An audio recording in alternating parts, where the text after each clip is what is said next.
আসসালামু ব্যারিস্টার হাসান। ওয়ালাইকুম আসসালাম। আমরা বেশ কিছু ফোন কল পাচ্ছি যেখানে আমাদেরকে জিজ্ঞেস করা হচ্ছে যে তাদের স্পন্সর লাইসেন্স রিভোক হয়ে গেছে অথবা সাসপেন্ড হয়ে গেছে। এখন তারা কি করবে? তারা কি নতুন কোনো ভিসায় সুইচ করার চেষ্টা করবে, বা অনেকে বলে তারা কি অ্যাসাইলাম ক্লেম করবে কিনা? এই এই সিচুয়েশনে আপনার অ্যাডভাইস কি থাকবে? এই সিচুয়েশনে প্রথমে আমি দুইটা ডেফিনেশন ডিসকাস করব। প্রথম হচ্ছে যে রিভোকেশন বলতে কি বোঝায়।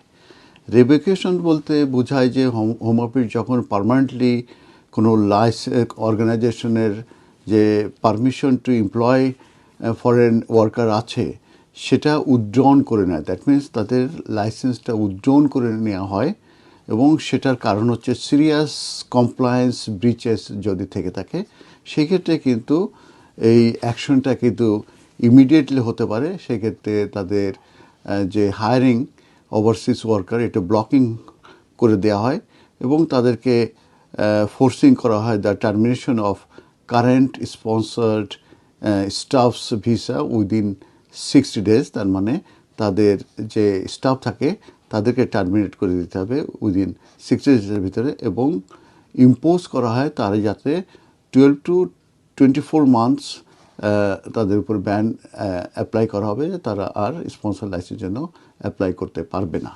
আর সাসপেনশন বলতে যেটা বোঝায় যে ইউকে স্পন্সর লাইসেন্স সাসপেনশন, এটা কিন্তু টেম্পোরারি, এবং হোম অফিস অ্যাকশন কোনো অর্গানাইজেশন যদি নিয়ে থাকে এবং সেটা যদি তারা কমপ্লায়েন্স এর যে ডিউটি আছে সেগুলো যদি করতে ফেল করে থাকে, বিশেষ করে record keeping, illegal working or failing to pay correct salaries, সেই ক্ষেত্রে কিন্তু ওই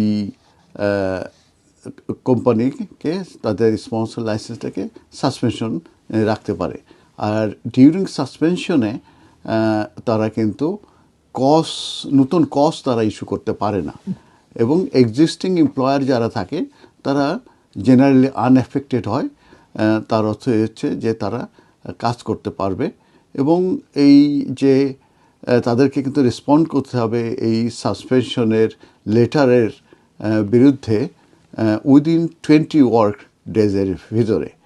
এখন কথা হচ্ছে যে সাসপেনশন হলে কি তাদের যে লিস্ট আছে, হোম অফিসের একটি লিস্ট আছে, সেই লিস্টে কি ওই কোম্পানির নাম থাকবে কি না, ওই স্পন্সরের নাম থাকবে কি না। সাসপেনশন হলে কিন্তু কোম্পানির নাম ওখানে থাকবে না। প্লাস যদি রিভোকড হয়ে যায়, যেটা বললাম ইনস্ট্যান্টলি করা হয়, সিরিয়াস ব্রিচ হলে সেই ক্ষেত্রেও কিন্তু ওই কোম্পানি স্পন্সরের নাম কিন্তু ওই লিস্টে থাকবে না। তখন কিন্তু এমপ্লয়াররা কনফিউজড হয়ে যায় যে এটা সাসপেনশনে আছে নাকি এটা রিভোক হয়ে গেছে। তারা কিন্তু ওই স্পন্সর লাইসেন্সের উপরে দেখে তারা অনেক সময় এটা রিভোকেশন মনে করে। এই ক্ষেত্রে তাদের উচিত হবে তাদের এমপ্লয়ারের সঙ্গে যোগাযোগ করা এবং বোঝা যে সাসপেনশন কিনা। সাসপেনশন হলে কিন্তু আমি যেটা বলেছি তারা কিন্তু কাজ করতে পারবে, এবং তাদেরকে একটা অ্যাকশন প্ল্যান দেওয়া হয় স্পন্সর লাইসেন্স প্রাপ্ত এমপ্লয়ারকে। সেই অ্যাকশন প্ল্যান অনুযায়ী যদি তারা স্যাটিসফাই করতে পারে তাহলে কিন্তু তারা লাইসেন্স ফেরত পাবে, এবং আমি বলেছি ডিউরিং সাসপেনশন তারা কিন্তু কাজ করতে পারবে, তবে নতুন কজ ইস্যু করা যাবে না। আর রিভোকেশন হয়ে গেলে কিন্তু ইনস্ট্যান্টলি তাদের আর কাজ করতে পারবে না, এবং তারা নতুন কজও ইস্যু করতে পারবে না, এবং তারা আগামী 12 থেকে 12 মান্থের ভিতরে নতুন করে আর লাইসেন্স নিতে পারবে না। এই ক্ষেত্রে যেটা করণীয়, যেটা বলেছি যে এমপ্লয়ারদেরকে বোঝা, সাসপেনশন হলে অবশ্যই আপনারা নতুন কজের জন্য চেষ্টা করবেন না, কিংবা চেঞ্জ অফ এমপ্লয়মেন্টে যাওয়া ঠিক হবে না। কারণ সাসপেনশনের যে অ্যাকশন প্ল্যান দেওয়া হয় সেটা যদি স্যাটিসফাই করতে হয় তাহলে কিন্তু আবার ওই লাইসেন্সটা ফিরে আসে, এবং তাদের নাম কিন্তু ওই স্পন্সরশিপ লাইসেন্স দের যে লিস্ট আছে সেটা কিন্তু ফিরে আসবে। আর রিভোকেশনের ব্যাপারে হচ্ছে যে তাদের অ্যাপিল রাইট থাকে না, কিন্তু তারা জুডিশিয়াল রিভোক করতে পারে, এবং জুডিশিয়াল রিভোক করার পরে যদি তারা জুডিশিয়াল রিভিউটা অ্যালাউড হয়ে থাকে তাহলে কিন্তু আবার তাদের লাইসেন্সটাকে রিইনস্টেট হতে পারে। অতএব দুই ধরনের সিনারিও আছে।